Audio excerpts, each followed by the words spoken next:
C'est lui qui a tué Blanche. Parce que si vous analysez bien les audios qu'on a balancés, vous allez comprendre la complicité de Marcelo avec ses parents. Arrachez le micro au pasteur. S'ils me suivent, interdisez-le d'intervenir, ne lui donnez plus la parole en public. Un gros scandale arrive. C'est lui qui a tué Blanche. C'est lui qui a tué Blanche. Parce que si vous analysez bien les audios qu'on a balancés, vous allez comprendre la complicité de Marcelo avec ses parents. Vous allez comprendre qu'il y a un groupe de gens qui s'étaient réunis pour dire que non, on doit en finir avec cette femme. Mais avec... Je demande à toute la communauté de bien analyser les audios de Blanche. Mot par mot, vous allez comprendre. Vous allez comprendre. Surtout quand pasteur Marcelo disait que tu vas payer cher. Ah, voilà. Comment un monsieur qui dit à sa femme, Marcelo, tu as dit à Blanche que tu vas payer cher. Oui, c'est vrai, il est mort, tu l'as tué. Tu vas payer, moi je te dis. Tu vas payer. Marcelo, il y a des gens qui se réunissent en Boujima et en Anajika, qui parlent de cette affaire chaque jour. Les gens ne dorment pas. Ils ne vont pas croire que non, c'est fini. Hein? Charlatan que tu es, magicien que tu es, Marcelo, tu vas payer. Et puis toi, tu parles de l'argent. Tu es un homme, toi. Toi, tu es un homme. Marcelo, regarde-toi bien, mon cher. Prochainement, ne me pousse pas à balancer qui est ton mari, Marcelo. Pardon? C'est pourquoi tu as peur de moi. Je suis la seule personne qui te fait peur. Ni chez les canons, ni chez les Moussaou. Je suis la seule personne que tu sais bien que tu as peur. C'est moi.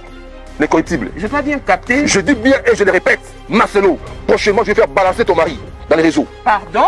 Je le dis bien. Tu sais bien que tu as peur de moi. Tu sais bien, Marcelo. À ce point. Vous blaguez, tu as blagué. Tu as blagué. 5 ans de fiançailles, 20 femmes est décédée, elle a souffert dans son mariage. Cette femme est décédée, elle avait 39 ans, elle a donné 18 ans de mariage. 5 ans de fiançailles, 23 ans qu'elle est restée avec ce monsieur. Vous êtes injuste et c'est vous qui vous dites chrétien. Vous le prenez pour qui en fait? Qui enterre sa femme décède le 12 juin 2024.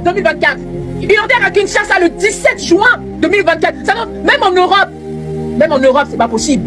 Même quand quelqu'un décède en Europe, on l'enterre pas vite comme ça en Afrique. Arrêtez-moi ça s'il vous plaît.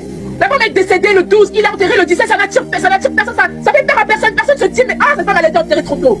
Quelques mois après, cette femme qui était au Canada avec une bague de fiançailles à la main, 3 mois après, ça aurait été votre soeur, vous auriez dit quoi? Vous voulez prendre des gens pour qui? Pourquoi voulez-vous faire passer cette famille pour une famille de cupides? Qu'est-ce que la sœur elle a dit? Nous ne sommes pas cupides, ils sont issus d'une famille d'un papa qui était avocat s'il vous plaît, avocat auprès du président Mobutu. Vous prenez cette famille pour qui en fait? Vous prenez cette famille pour qui? Pourquoi vous voulez faire en sorte que cette famille soit passée comme une famille mendiante? Ce ne sont pas des mendiants. D'accord? Ce ne sont jamais des mendiants, ce sont des gens... ils sont en Afrique du Sud, hein? Ils sont en Belgique, ils sont avocats, ils sont des gens... Mais c'est des gens de grande famille, vous parlez de quoi? Maître Candolo. Hein? Ils sont des avocats, vous parlez de quoi? Vous connaissez même pas la famille, mais c'est vous qui voulez faire passer cette famille pour une famille de mendiants. Pourquoi vous faites ça? Ça vous donne quoi en fait? Hein? Pourquoi vous voulez pas voir que vous, même si votre soeur serait décédée dans des conditions aussi spéciales, vous auriez tout fait? Vous auriez tout fait! Vous auriez dit, mais c'est pas possible, ma soeur ne peut pas mourir comme ça! Vous auriez cherché des solutions! Mais vous vous prenez pour qui à la fin pour dire que c'est une famille de cupides, qu'ils ont cherché l'argent? Et vous voulez la faire passer pour une famille, pour une bonne arrière comme si elle n'avait rien fait? Et sa famille, comme si c'était des gens qui étaient des mendiants. Elle n'habitait pas dans un cabanon, cette femme. Hein. Elle n'habitait pas dans un cabanon. C'est une femme issue d'une grande famille. D'avocats, s'il vous plaît. Ne la faites pas passer pour ce qu'elle n'est pas. Ne faites pas passer sa famille pour ce qu'elle n'est pas. À un moment donné, trop c'est toi en fait. Depuis tout à l'heure, on vous entend parler. Elle a dit se réclamer 1 million d'euros. 1 million, c'est quoi? 1 million d'euros, c'est quoi? Pour la mère d'une femme, la mère de mon enfant. C'est quoi 1 million d'euros? Vous savez que moi je me demande qu'est-ce que vous avez dans la tête en fait. Jusqu'à vous êtes en train de dire oui, il y a eu des preuves. Apportez les preuves. Apportez les preuves comme quoi la famille a de l'argent. Apportez-nous les preuves, tout ça. Vous n'êtes même pas capable d'apporter les preuves. Et vous faites passer cette famille pour une famille de mendiants. Vous êtes injuste. Cette femme est décédée. Elle est décédée le 9, elle est décédée le 12 juin. Enterrée à Kinshasa le 17 juin 2024. 5 jours. Elle est morte en Ankara. Elle est partie de Ankara, Istanbul, Kinshasa. Voilà Makosso qui est là. Le général Makosso est là. Quand sa femme est décédée, qu'est-ce qu'on n'a pas? Comment on l'a pas fatigué ici? Il a été obligé de suivre toutes les procédures. Qu'est-ce que ça coûte à Marcelo de dire que bon voilà le véritable certificat de mort de ma femme? Qu'est-ce qu'il nous a pondu? Qu'est-ce qu'on a vu là comme truc? C'est ça. Vous, c'est Blanche, maman Blanche, quand j'ai fini d'écouter les témoignages de son frère, quand j'ai fini de comprendre Marcelo avait un problème avec sa belle famille, j'ai compris que maman Blanche a fait ce foyer-là comme, je dirais, un bobo, quelqu'un qui n'entend pas, quelqu'un qui ne comprend pas. C'est-à-dire que la dame, elle a fermé ses oreilles. Elle est restée en train d'encaisser dans ce foyer. Elle ne pouvait pas parler. Elle ne pouvait pas ouvrir la bouche parce qu'elle était sous l'emprise de ce soi-disant pasteur. Pour moi, pasteur, oui, excusez-moi, mais pasteur Marcelo a été manipulateur du haut jusqu'en bas. Pour moi, il n'a jamais aimé cette femme. Il n'a jamais aimé... Non. Je dis, il n'a jamais aimé cette femme. Il n'a jamais aimé cette femme. Déjà, tu as un problème avec ta belle famille. Ça, c'est déjà un. Déjà, sur la mort de maman Blanche, tu n'as même pas été à mesure, tu n'as même pas été capable de fournir, de dire, c'est-à-dire d'expliquer pourquoi est-ce que la dame est décédée. Apparemment, on dit qu'il a envoyé ça par WhatsApp. Il a envoyé ça par WhatsApp.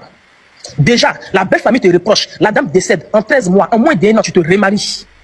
En moins d'un an, tu te remaries. Pour votre information, Marcelo est allé visiter la famille de Esther 3 mois après le départ de Maman Blanche. Et ça, je vous dis ça avec les preuves à l'appui.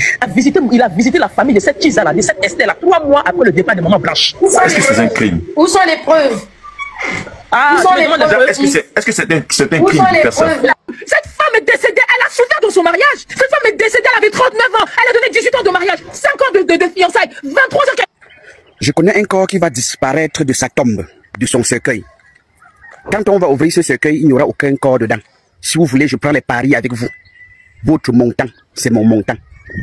Alors, dorénavant, Jésus-Christ ne serait plus le seul à avoir disparu de sa tombe. Parce que le corps de Maman Blanche, la femme du pasteur Marcelo, son corps va disparaître de sa tombe. Puisqu'il y a une décision qui va demander qu'on enlève le corps pour vérifier, voir s'il y a tous les organes. Alors je suis sûr qu'elle va monter au ciel. Oui, elle va ressusciter et elle va monter au ciel. Donc quand on va ouvrir son cercueil, il n'y aura pas le corps de Maman Blanche dedans, la femme du pasteur Marcelo. Vous savez, nous autres, nous ne disons rien. Nous restons en arrière-plan. Et nous savons ce qui va se passer. C'est pour ça qu'on ne s'agite pas. Et ça, on vous l'avait dit. On vous avait dit que tous ceux qui vont venir vous dire qu'ils sont les hommes de Dieu et qui nous sabotent là, qui nous dénigrent là, qui nous diabolisent là, en fait, ce sont plutôt eux, les hommes du diable. Aujourd'hui, le diable a pris la place de Dieu. Tout le monde pense que Dieu est celui qu'eux ils pensent, que c'est Dieu, créateur du ciel, de la terre, que c'est le Seigneur Jésus-Christ. Vous allez finir par savoir la vérité, parce qu'il est temps. Le pasteur Marcelo a passé des années à vous dire les gens qui sont dans la sorcellerie, les personnes qui sont des vampires, les grands-mères et les grands-pères qui sont sorciers, comment le continent africain est maudit, comment les saints ne sont que les ancêtres de blancs, et comment les ancêtres de noirs sont tous des démons. Ils ont passé le temps à séparer, diviser les familles. Et je lui avais dit que qui tue pas l'épée mourra par l'épée. Aujourd'hui, c'est son tour. Quand l'artiste congolais, Papa Wemba, est décédé, Marcelo a dit qu'il avait un esprit. Il avait ceci, il avait cela. Aujourd'hui, il n'a pas vu que sa femme allait mourir. Le pasteur Marcelo a toujours vu. Il a vu comment Papa Wemba était en enfer. Il a vu comment les Africains étaient tous dans la sorcellerie. Comment nos ancêtres étaient tous des démons. Ça, le Seigneur Jésus a montré ça au pasteur Marcelo. Mais le Seigneur Jésus ne lui a pas montré que sa femme devait mourir. Non, il a été surpris. Vous comprenez que tout ce qu'il vous raconte là, tous ces gens, tout ce qu'ils vous racontent, c'est des bobards. C'est juste pour séparer des familles. C'est juste pour détruire. Juste pour avoir de quoi manger. Ne nous croyez pas. Le temps viendra où vous tous allez croire. Vous allez remarquer dans les réseaux sociaux, beaucoup de pasteurs rusés prêchent déjà la tradition africaine aujourd'hui. Il avoue s'être trompé. Oui, mais continuez de faire attention. Je vous dis donc aujourd'hui que vous allez voir comment le corps de Maman Blanche, la femme du pasteur Marcelo, son corps va disparaître. Un gros scandale arrive. Un gros scandale. Demandez-vous, où était la pression pour qu'il se remarie si vite? Il a connu cette fille quand? Lui-même qui a prôné des fiançailles de longue durée, de longue période. Et il se contredit. Ils se connaissent depuis. Cette femme a été donnée. Cette femme a été donnée. Et ce monsieur était au mariage, au remariage, il était là. Il était au remariage, il était présent. C'est lui qui a donné cette fille-ci à Marcelo. Je vois un grand pasteur américain. Il y a des grands, comprenez si c'est parce qu'il est populaire. Il fait partie des conseils de Marcelo. Ivan Castano également fait partie de ses conseils. Le père Karambari fait partie de ses conseils. Ils sont nombreux. Sanogo pareil. Sanogo pareil, dans la même bande. La plupart d'entre eux ont bien commencé. Ils sont déroutés. Des francs-maçons. Des francs-maçons. Des francs-maçons. Les gens ont peur de le dire. Des francs-maçons. Financés par la franc-maçonnerie. Marchant au rythme de la franc-maçonnerie. Ils connaissent la plupart des grands de ce monde parce qu'ils se rencontrent dans les mêmes réunions. Et la franc-maçonnerie, il y a le secret. C'est-à-dire, on peut même se combattre en journée. La nuit, on se retrouve pour faire la secte ensemble. En journée, on fait comme si on ne se connaît pas. Ou on fait comme si on se connaît. Ils ont tellement de jeux que c'est difficile de les cerner. Il faut beaucoup prier. Plusieurs d'entre vous sont partis chercher la délivrance. Voilà les problèmes, voilà les démons qu'on a portés. par les démons.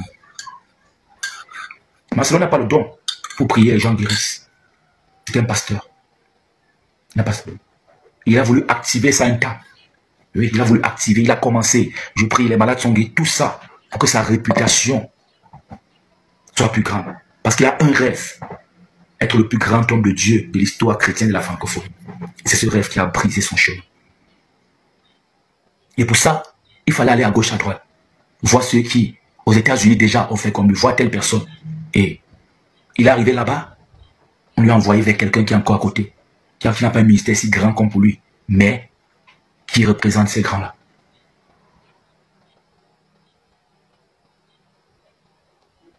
C'est qu'on vous dit, ou ce que je dis, vous sépare le Saint-Esprit et la vérité. La vérité. Le gros scandale, ici très peu de temps, après toi, après tes oreilles, nettoie avec du coton-tige, après ton cœur, pour recevoir ça. Il faut être mûr quand tu vas recevoir ce scandale. Ça ne va pas discutable. Ça va te faire même mal. Tu ne vas pas croire. Et pourquoi est-ce que je te dis ça? C'est que tu te prépares à ne pas dire j'abandonne l'église. Je ne pars plus à l'église. Là vraiment c'est bon pour moi. Non. Non. Qu'un homme ne te fait pas perdre ta foi. Qu'un homme ne te fait pas perdre ta foi. Qu'un homme ne te fait pas perdre ta foi. Qu'un homme ne te fait pas perdre ta foi. J'aimerais te le dire. Je te le dis à plusieurs reprises. J'espère que vous allez bien. Les gars, grosse nouvelle, grosse information par rapport à l'affaire du pasteur Marcelo. Les gars, c'est officiel. Je vous dis, c'est officiel actuellement. La famille de Maman Blanche vient enfin de porter plainte contre le pasteur Marcelo pour le meurtre de Maman Blanche. Les gars, franchement, félicitations à la famille parce que on a beau parler. On a parlé pendant plusieurs panels, plusieurs vidéos, mais au final, là, la justice qui doit être faite à Maman Blanche, là, c'est la famille qui doit faire les démarches. C'est la famille qui doit porter plainte, qui doit suivre le dossier. Et puis nous, par la suite, on est là maintenant pour soutenir, pour relayer l'information. Sinon, franchement, ce que la famille de Maman Blanche a fait là, c'est tout ce qu'on attendait. Marcelo, aujourd'hui là, on est fatigué parce que récemment là, tu es en train de faire des vidéos dans ton église là-bas là, où tu es en train de dire que oui, c'est pas toi qui l'as tué, oui, vous êtes pas, en tout cas, quand tu es justifié, tu racontais plein de bêtises là, franchement, on sent pas les couilles, mais on sent que de ce que tu racontes. Franchement, tout ce qu'on veut là, c'est la justice de Maman Blanche. Faut que on sache clairement qu'est-ce qu'il y a eu, et puis cette dame là, cette jeune dame, cette belle dame, elle a déjà, parce que il y a eu tellement d'incohérences dans comment elle a déjà, qu'aujourd'hui là, nous toutes les personnes qui l'aimons, et la famille également, nous sommes tous là, en tout cas, à supporter la famille avec que justice soit rendue et que toutes les informations puissent sortir. Si Marcelo, tu n'es pas coupable de quoi que ce soit, tu seras libéré ou bien, voilà, de toute façon, la justice va nous dire ce qui va se passer, ou bien voilà, la justice va dire en tout cas le verdict. Maintenant, on espère également que la justice, ça soit une justice impartiale et qu'il n'y ait pas de favoritisme en fonction de la situation financière d'une personne ou d'une autre. Faut que la justice soit impartiale et juste. Le silence pesant dans la maison du pasteur Marcelo Tunassi a laissé place à un vacarme médiatique sans précédent, depuis le jour où Maman Blanche, son épouse bien-aimée, a tragiquement perdu la vie à la suite d'une opération mystérieuse. Ce décès, survenu brutalement, a déclenché une onde de choc non seulement dans leur cercle familial, mais aussi dans toute la communauté religieuse qui voyait en ce couple un exemple de foi et de stabilité. Pourtant, derrière les apparences paisibles et les sourires en public, une tempête couvait depuis longtemps. Aujourd'hui, les langues se délient, les silences se brisent et les vérités, ou du moins ce que certains appellent leur vérité, éclatent au grand jour. C'est la famille même de Maman Blanche qui est montée au créneau, dénonçant avec force et colère l'attitude du pasteur Marcelo. Des menaces fusent. Des accusations lourdes s'enchaînent. Certains membres de la famille, en particulier un frère de la défunte, affirment que Blanche était sur le point de divorcer, qu'elle n'en pouvait plus des violences physiques et psychologiques qu'elle subissait dans l'ombre du ministère. Selon ses proches, elle aurait même confié, dans des audios envoyés à sa famille peu avant sa mort, qu'elle ne supportait plus les coups, les cris, le mépris, et que cette opération qui a finalement conduit à sa mort n'était que le dernier épisode tragique d'une vie conjugale tourmentée. Dans ces audios, sa voix est claire, fatiguée, mais déterminée. Elle aurait dit, selon son frère, « Je vais partir. Je ne peux plus rester avec un homme qui me bat et qui me fait souffrir. » Ces révélations, si elles sont authentiques, changent radicalement l'image publique du pasteur Marcelo, qui, de son côté, continue à nier toutes les accusations. Il martèle qu'il n'a jamais levé la main sur sa femme, qu'il l'aimait profondément, qu'il a tout fait pour la sauver, pour la soigner, pour la soutenir. Mais les éléments s'accumulent. Parmi les membres de la famille de Maman Blanche, il y en a un, plus virulent que les autres, qui affirme détenir une vérité encore plus choquante. Selon lui, le pasteur Marcelo serait homosexuel, et il vivrait cette vie secrète à l'abri des regards, derrière son image d'homme d'église respectable. Pire encore, cet homme menace de dévoiler le nom de celui qu'il présente comme le « copain » du pasteur. Il affirme détenir des preuves, des messages, des photos, des témoignages. Il déclare qu'il est prêt à tout balancer si Marcelo continue à nier et refuse d'assumer. Cette déclaration jette une ombre supplémentaire sur un homme déjà fragilisé par les soupçons de meurtre, les rumeurs de franc-maçonnerie et le mariage précipité qui a suivi la mort de Maman Blanche. Car oui, ce mariage aussi a surpris, choqué et nourri les théories les plus folles. Comment, demandent certains, un homme éploré peut-il se remarier si vite, à peine quelques semaines après avoir enterré celle qu'il disait aimer plus que tout? Comment expliquer ce besoin de tourner la page aussi brutalement, sinon par le fait que cette page était déjà tournée bien avant le décès? Les fidèles sont divisés. Certains continuent à défendre bec et ongles leur pasteur, criant au complot, à la jalousie, à la haine gratuite. D'autres, en revanche, commencent à douter, à se poser des questions, à écouter les témoignages de la famille de Blanche avec plus d'attention. Et cette affaire, loin de s'éteindre, s'envenime de jour en jour. Les médias s'en emparent. Les réseaux sociaux s'enflamment. Des extraits d'audio circulent. Des captures d'écran prétendument compromettantes apparaissent. Des vidéos anonymes sont publiées. Et dans ce tumulte, Marcelo garde la tête haute, du moins en apparence. Il continue à prêcher, à poster des messages d'espoir et de foi sur ses réseaux. Mais son regard semble plus sombre. Sa voix moins assurée. Et surtout, son entourage semble plus silencieux, plus distant. Où est la vérité? Est-il réellement coupable? Est-ce la douleur d'une famille en deuil qui se transforme en rage aveugle? Ou y a-t-il, derrière le rideau sacré de la religion, une vérité bien plus complexe et dérangeante? L'affaire est désormais entre les mains de la justice divine aux yeux de certains, et de celle des hommes pour d'autres. Les témoignages se multiplient.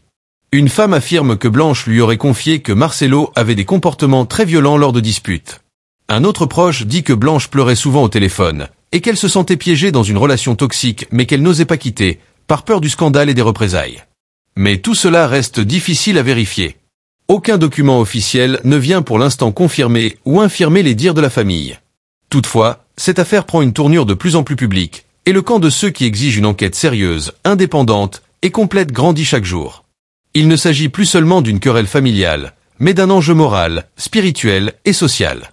Le décès de Maman Blanche, la souffrance des enfants laissés derrière, les accusations d'homosexualité, les soupçons de violence conjugale, la menace de révéler des secrets inavouables, tout cela forme un cocktail explosif. Et pendant ce temps, Marcelo continue à dire que tout cela n'est que mensonge, que ses ennemis veulent le détruire, que le diable est à l'œuvre pour ébranler son ministère. Il appelle ses fidèles à prier, à ne pas se laisser détourner. Mais la prière suffira-t-elle à calmer la tempête qui monte? Les audios de Blanche, s'ils sont authentifiés, pourraient être décisifs. Et si l'homme de la famille décide réellement de publier ce qu'il prétend être des preuves de l'homosexualité de Marcelo, alors l'affaire pourrait prendre une tournure irréversible. Les débats sont vifs. Les partisans du pasteur crient au mensonge, tandis que d'autres réclament vérité, justice et lumière sur la mort de Maman Blanche. Et au milieu de tout cela, les enfants, orphelins de leur mère, ballottés entre rumeurs, tensions et accusations, vivent une douleur qu'aucun débat ne pourra jamais apaiser. Une douleur profonde, silencieuse, poignante, bien loin du tumulte médiatique et des querelles d'adultes. La vérité, quelle qu'elle soit, devra émerger. Et elle pourrait tout changer. Et pendant que l'affaire Marcelo Tunasi continue de secouer l'opinion publique, une autre couche plus profonde de ce drame commence à se révéler. Les divisions internes au sein même de la famille de Maman Blanche. Si certains de ses proches se montrent extrêmement virulents à l'encontre du pasteur, exigeant qu'il soit traduit devant la justice et qu'une autopsie indépendante soit menée pour déterminer les causes exactes de la mort de leur fille, sœur ou cousine, d'autres, en revanche, restent prudents, silencieux, voire méfiants vis-à-vis du tapage médiatique. Cette division crée des tensions, même dans les réunions familiales privées, où les débats se transforment en cris, où les anciens supplient de préserver l'honneur de la défunte, tandis que les plus jeunes réclament une vengeance symbolique, que le nom de Marcelo soit traîné dans la boue, que sa réputation s'effondre comme un château de cartes. Et au cœur de ces conflits, des documents commencent à émerger. Des lettres manuscrites, des captures d'écran de conversations WhatsApp, des notes vocales enregistrées par Maman Blanche dans des moments d'angoisse, de souffrance, et parfois même d'espoir, où elle semblait vouloir s'en sortir. L'une de ces notes, rendue publique par son frère lors d'une interview clandestine accordée à un influenceur en ligne, fait froid dans le dos. On y entend la voix de Blanche dire clairement « J'ai mal. J'ai peur. Il me menace.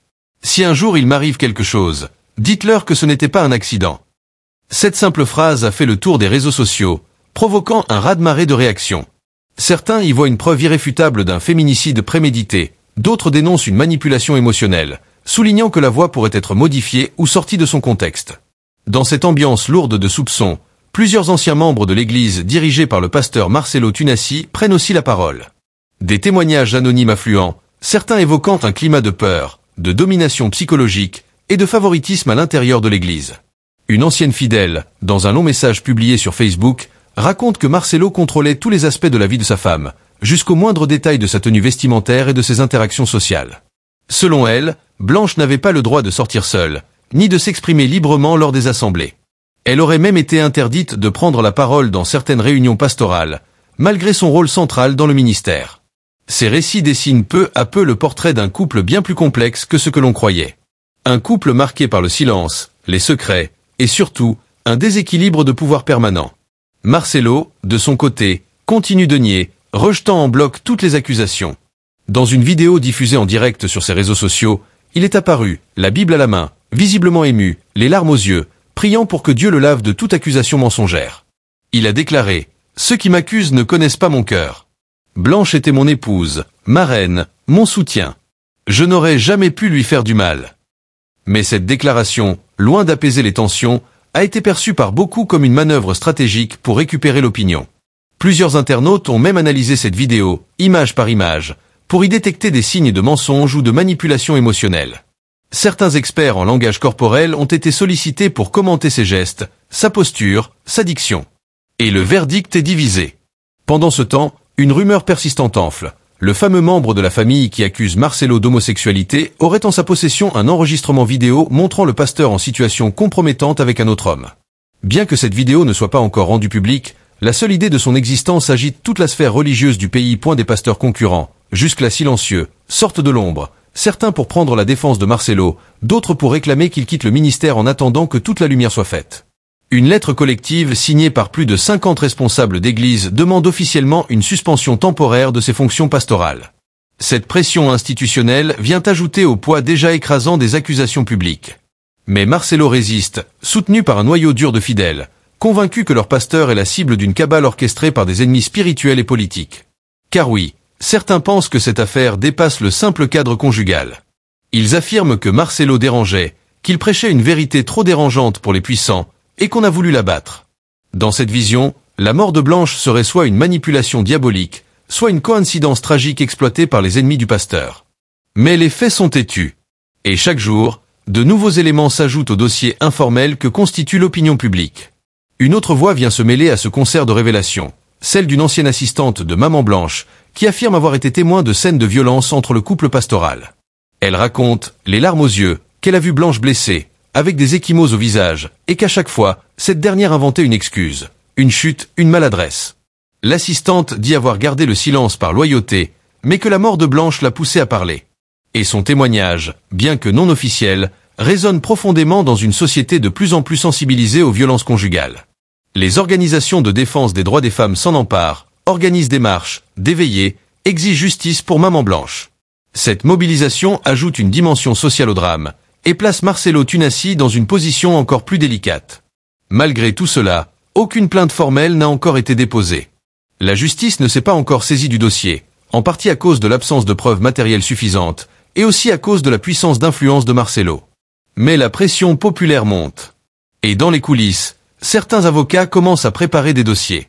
Le frère de Blanche, celui qui parle le plus fort, affirme qu'il est en contact avec un cabinet international prêt à lancer une procédure. Il promet de dévoiler bientôt des éléments explosifs. Le pays tout entier retient son souffle. La question n'est plus de savoir si Marcelo est coupable ou non, mais plutôt combien de secrets cette affaire va encore révéler.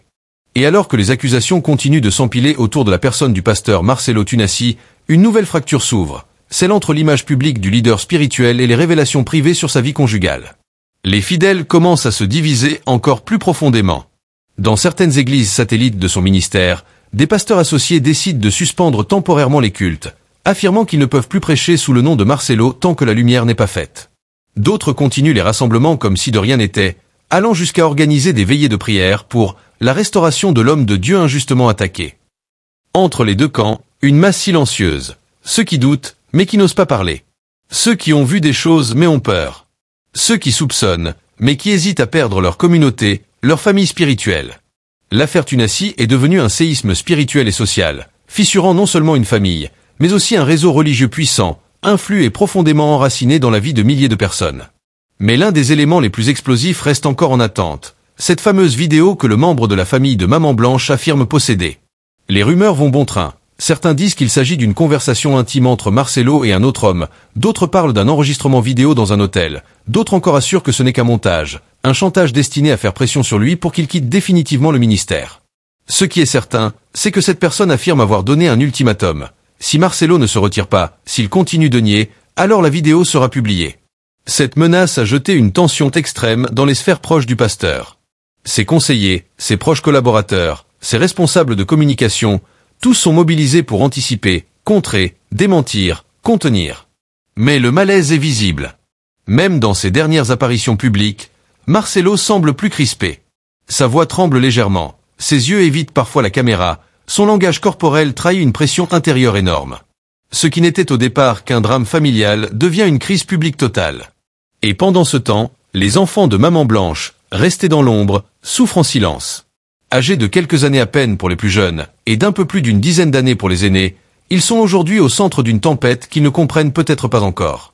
Plusieurs proches de la famille affirment que l'un des fils pose de nombreuses questions sur ce qui s'est réellement passé. Il aurait demandé à sa tante pourquoi sa maman pleurait souvent. Il aurait dit que, parfois, il entendait crier derrière les portes fermées. Ces déclarations, bien qu'innocentes, résonnent comme des échos tragiques dans une affaire où tout semble pointer vers une douleur trop longtemps étouffée. Un avocat spécialisé dans les affaires de violence familiale s'est d'ailleurs saisi de ces éléments pour proposer l'ouverture d'une enquête indépendante. Il affirme que, même sans preuve directe, les témoignages cumulés, les audios, les rumeurs persistantes, les gestes du passé doivent être examinés sérieusement. Mais Marcelo, lui, reste figé sur sa ligne de défense. Il nie tout, rejette tout, condamne tout. Il parle de jalousie, de manipulation, de guerre spirituelle. Il a même récemment évoqué, dans une prédication particulièrement intense, qu'il traversait une période de désert, comme Job dans la Bible, et que Dieu allait le restaurer. Mais même cette analogie biblique a provoqué des réactions. Beaucoup estiment que se comparer à Job, alors qu'une femme est morte, que des enfants sont orphelins, et que des témoignages parlent de violences physiques et psychologiques, est une insulte à la douleur de la famille. Une femme, ancienne fidèle très active de son église, a publié une longue lettre ouverte. Elle y explique avoir vu Maman Blanche dans un état d'épuisement avancé quelques semaines avant sa mort. Elle raconte qu'elle semblait affaiblie, physiquement et émotionnellement. Elle ajoute que Blanche lui avait confié « J'ai tout donné, je n'ai plus rien à donner ». Ces mots résonnent désormais comme un chant d'adieu. Et pendant ce temps, d'autres audios fuitent. Des fragments de conversations privées entre Blanche et des membres de sa famille. Dans l'un d'eux, elle dit avoir peur que quelque chose lui arrive si elle quitte Marcelo. Elle parle d'avoir déjà contacté un avocat pour envisager un divorce. Elle parle d'une pression immense, du regard des fidèles, de la peur du scandale. Elle parle aussi de ses enfants, qu'elle voulait protéger à tout prix.